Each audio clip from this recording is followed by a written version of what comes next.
Does anyone remember an old PC game from the 1990s called Mr. Mix? It's mainly a typing game similar to Mario Teaches Typing, where you have to type words into a box to make a chef, the titular Mr. Mix, put ingredients into a bowl. Unlike most typing games, however, this game is notorious for having an insane difficulty curve.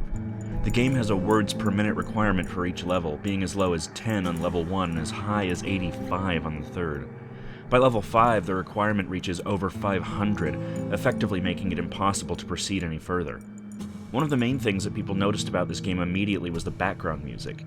The music on the first level was an unsettling pattern of growls that got progressively louder as the level went on, often causing damage to early computer speakers that were not designed to handle extremely high volumes of sound. The second level had no music at all, and the third had what sounded like an extremely low-quality recording of a hairdryer playing in the background. The remaining two levels had an extremely loud, high-pitched ringing throughout the level that caused severe eardrum damage to those who managed to get that far. Another rather disturbing aspect of the game was the design of Mr. Mix himself. He was a large, round-faced, overweight man with large, beady eyes and red spots on his cheeks. Most children who played the game reported having vivid nightmares of Mr. Mix speaking to them in a quiet, raspy voice and threatening them to keep quiet about something. However, none of them could remember exactly what that was. One psychologist who saw many of these children reported being disturbed by the sheer amount of terror on the faces of the children as they recounted the details of the nightmare. Many of the children broke down into tears in the process, begging for their parents to save them. However, no direct relationship to the game itself could be determined by these few cases, as not all children suffered the same adverse effects. For obvious reasons, the game didn't sell very well.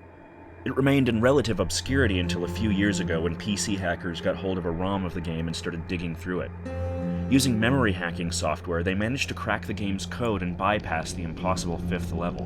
What they found, however, was extremely disturbing and caused many of them to quit the expedition altogether. According to the reports these hackers left behind, the game behaves very strangely if the fifth level is bypassed.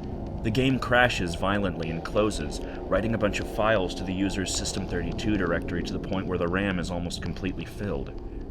These files are reportedly pictures of people with horribly deformed faces, appearing to scream in pain and agony with their eyes appearing to be bleeding from their tear ducts and their outer layer of skin torn clean off in multiple places. If the user attempts to delete these files, the computer will violently crash and blue screen, causing permanent irreparable damage to the user's hard drive. The hackers found that this was caused by a lone byte in the game's ROM that triggered when the fifth level was completed. After removing this byte, they were able to proceed to the sixth and final level. Unfortunately, all the original hackers declined to discuss what they saw on the final level.